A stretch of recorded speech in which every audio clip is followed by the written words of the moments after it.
जय जंगा जय माँ भलानी वेलकम कर गोटे मोर सर्ट वीडियो थी तो देखते ये आम गादी बुड़ी बाहरी पड़ी न मंदिर नानी मन आम तीन बहन जाइलु मंदिर यहाँ आम मझिया नानी आसान कि बोले मंदिर जिमा कहले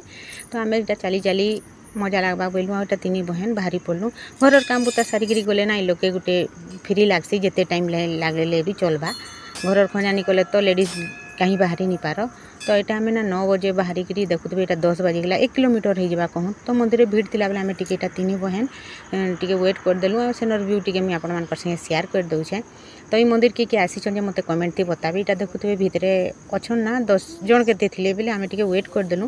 हेनु आमर नंबर पलि आसला तो यहाँ नना पूजा करदेले पूजा पाठ कले बेले देखुए आमर ये मंदिर नन बहुत मान्यता अच्छे यहाँ 2 वर्ष थे हेसी बहुत बड़ पूजा हेसी तार माने कही पार बहुत परिमाण भक्त मैंने भी जमा हेसन इन बहुत लोकर मानसिक भी पूरा होचे यहाँ देखुए सब यहाँ मानसिक नड़िया मानिया यहाँ भितर बंधा होता एथर नहीं बांधबार कहीं सब बाहर बंधा हो शिव महाप्रभु माने मूर्तिटे भी बाहर बसा होचे देखुए केड़े सुंदर आमर व्यू तो मोर सर्ट वीडियोटे यहाँ अपलोड करुँचे आपण केंता लगला कमेंट बताबे वीडियो पसंद लगले लाइक शेयर सब्सक्राइब करवार के नहीं भूलबे रहली बाय बाय।